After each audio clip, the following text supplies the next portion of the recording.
Welcome, you guys. Thank you guys for joining me. We are officially clocked in, and boy, do I have a story for y'all. Now, we all know that there are a lot of people who would do anything in order to evade taking responsibility and accountability for their actions that were done illegally. But there are some people who go the extra lengths in order to avoid the consequences of their illegal actions. And that's what we're going to talk about today. So, if you haven't heard, there is this former attorney. He is now disbarred, but there's this former attorney in South Carolina. His name is Alex Murdaugh, who comes from a long line of pretty prominent lawyers out in South Carolina. Now, Alec has been in the media spotlight for the past couple of years because of a lot of legal and financial issues surrounding his family and a few murders as well. So his illegal financial dealings has landed Murdaugh in a place where he is now facing lawsuits and charges for defrauding his clients and for ripping off his former firm.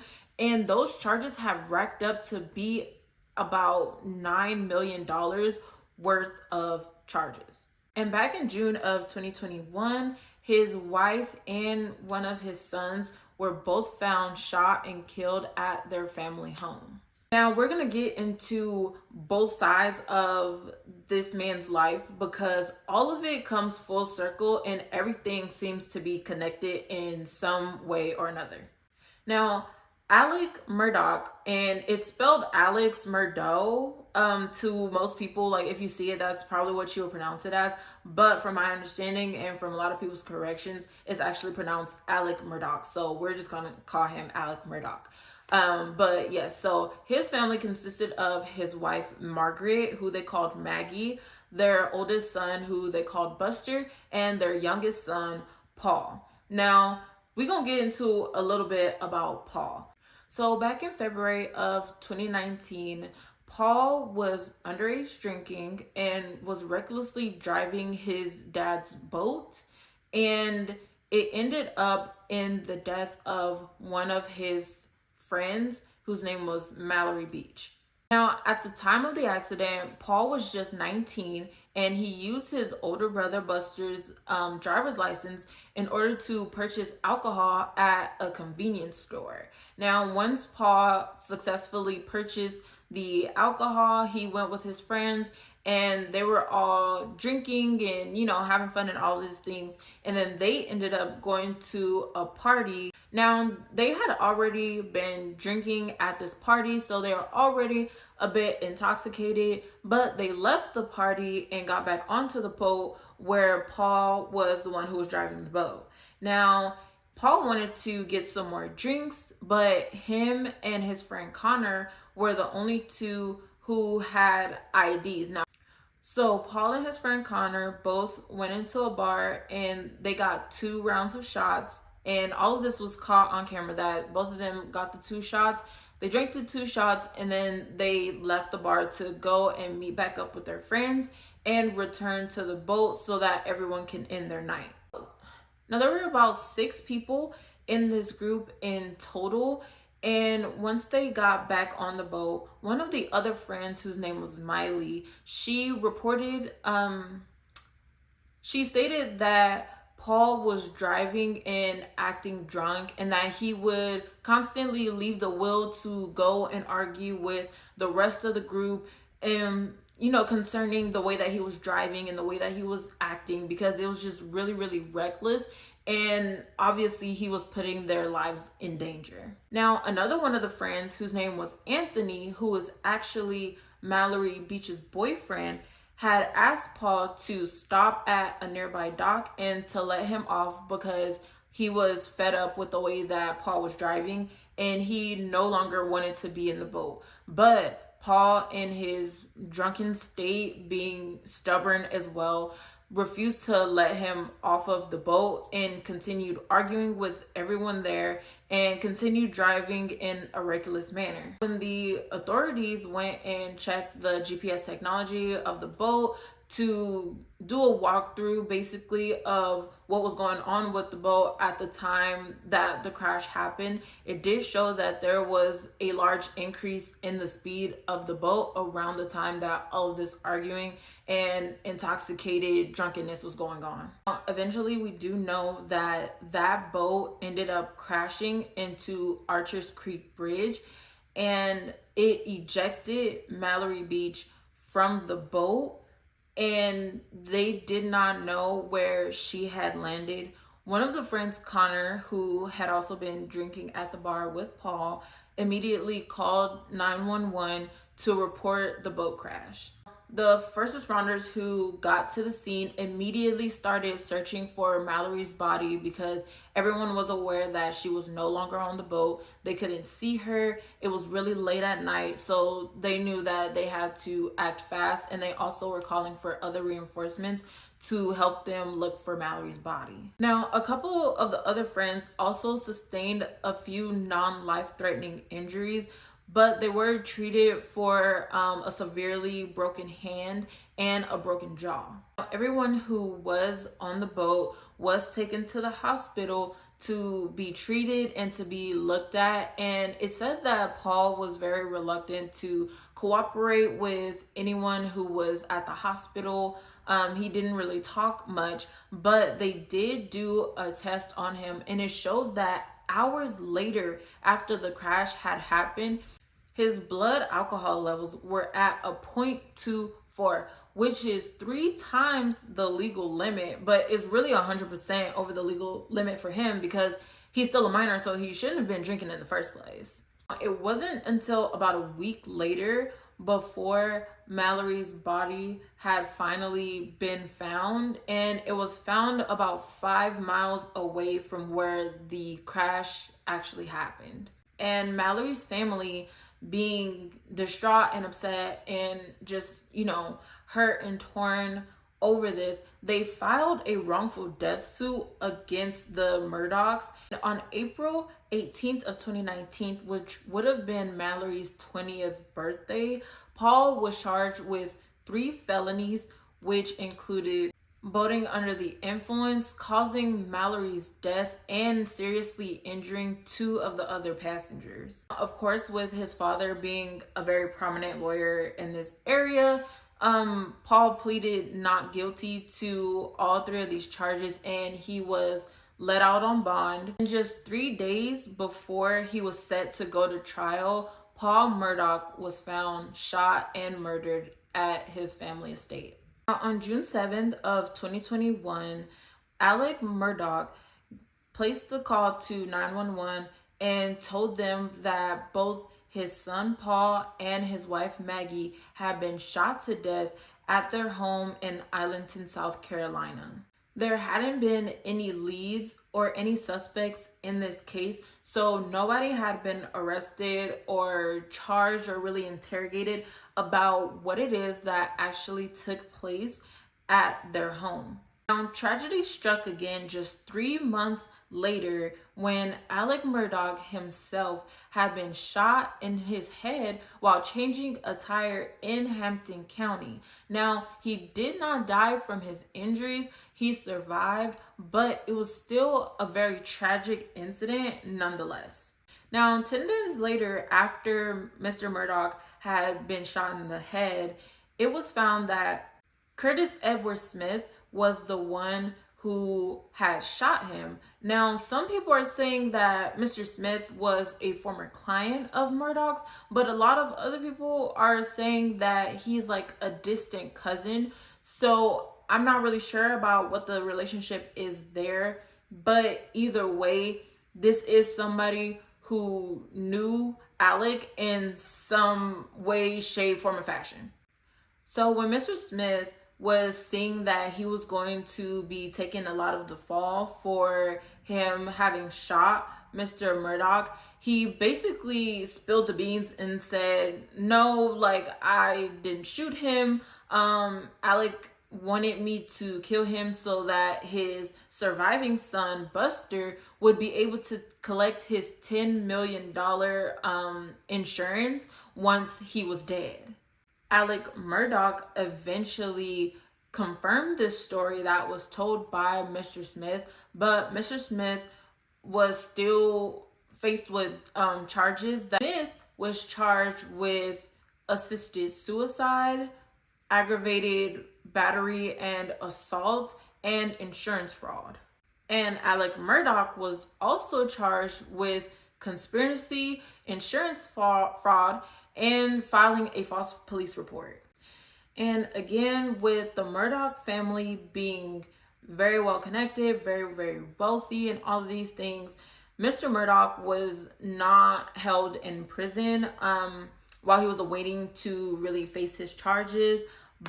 But in June of 2022, just 1 year after his family's murders, Alec Murdaugh himself was arrested and charged with the murder of his wife Maggie and their son Paul.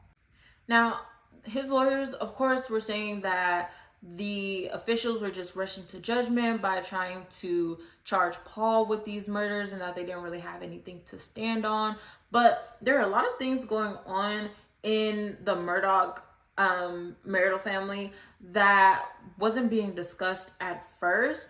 And there's a lot that has to do with the son Paul's incident that all kind of seems to have allegedly led to his father taking his life and his wife's life, allegedly.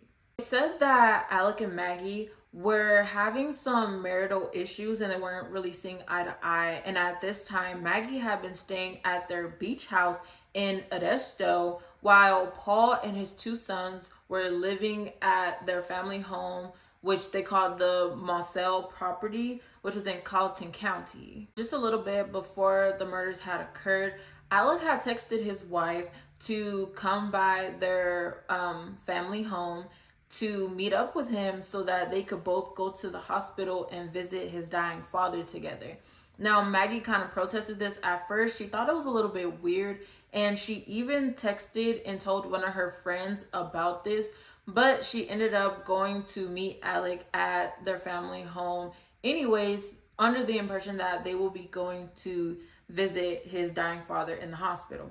Now, Maggie arrives at the family home and she goes straight to their dog kennels where Mr. Murdaugh was there, and he was taking pictures and films of a dog that they were taking care of, and the dog belonged to one of his friends who had been out of town, I believe.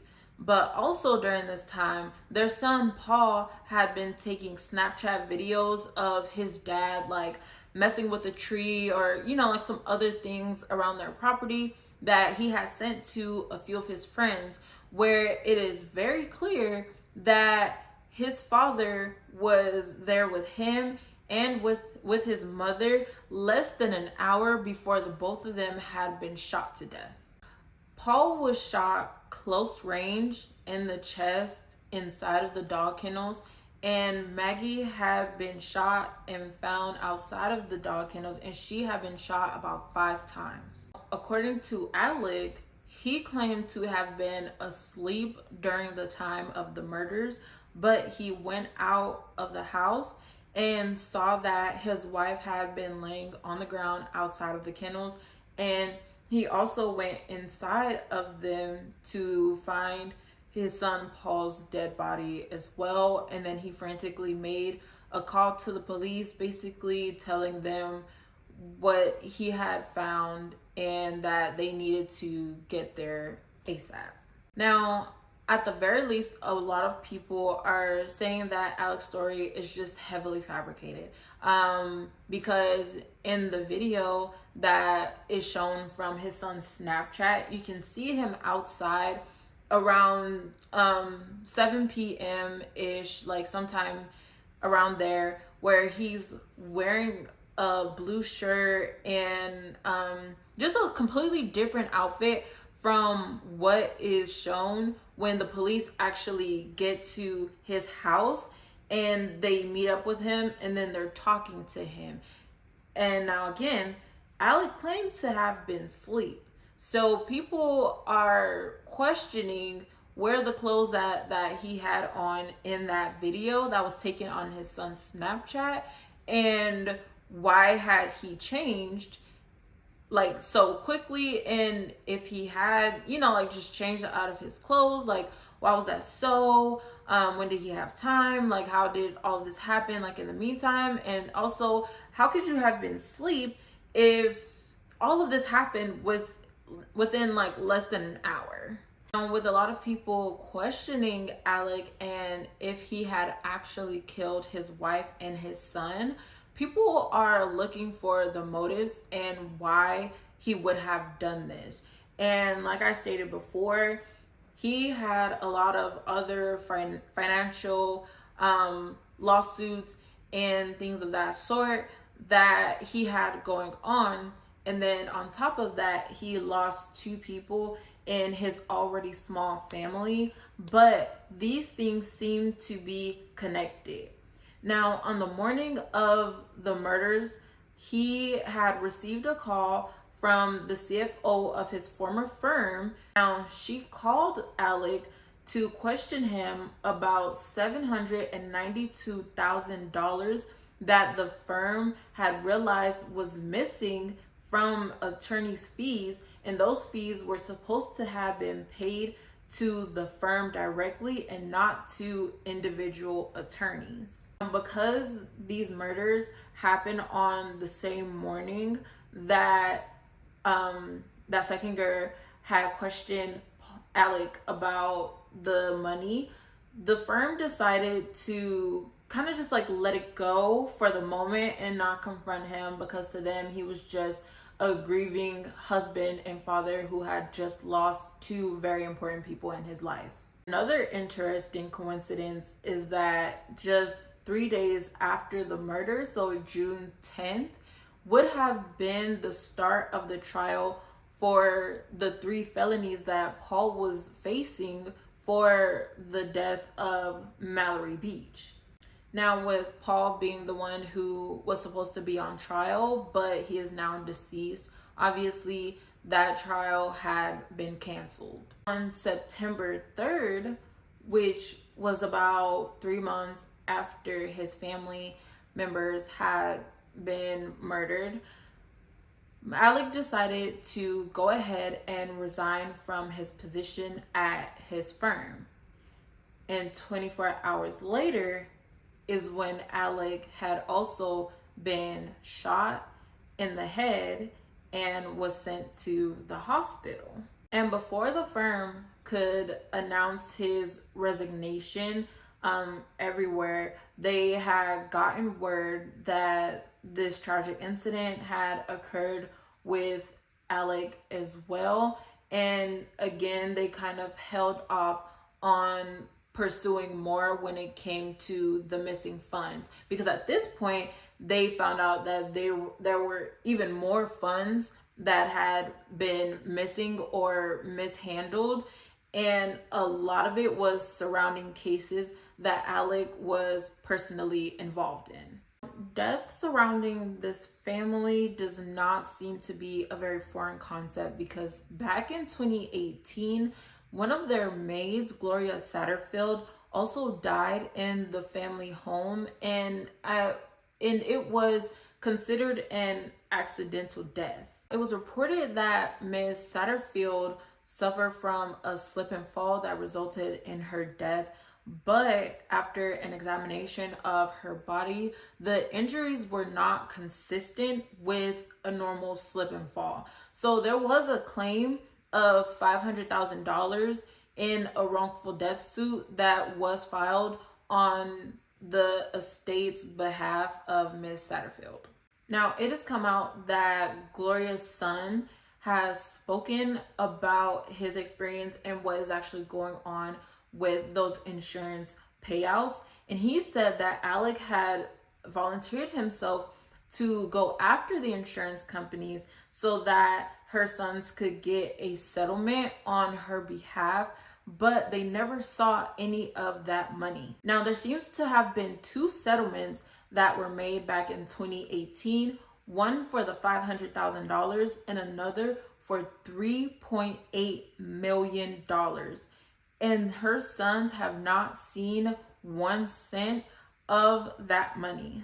And like I said it before, there were also two other friends on the boat that Paul had crashed that also suffered injuries, and they were also seeking financial compensation and had some lawsuits out against the family because of that boating crash. Some people feel that Alec took it upon himself to allegedly murder his son Paul because in the trial that was supposed to take place on June 10th, the financial statements of Alec and his family would have been examined during that trial, and people are suspecting that he killed his son and his wife in order to shift the focus and keep from all of his fraudulent doings being uncovered. That's just the gist of the story,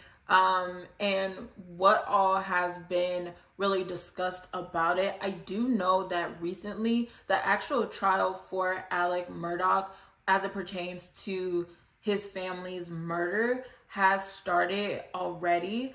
And I will be giving updates about that as well and talk about what has been going on in court, because there has been a lot of stuff that has been shown as far as his initial interrogation, which it really didn't look like an interrogation because he was just sitting in the car with some officers who, like, it wasn't really an interrogation. Anyways, but you know, like the interrogation, the 911 call that he plays, the Snapchat videos, like everything is all just like coming out, and just different like examiners examining the way that he was talking, and all of like that juicy courtroom stuff is all going on right now. So I will get all caught up on that, and then I'm gonna brief all of y'all on that as well. So make sure to look out for that video as well. Thank y'all so much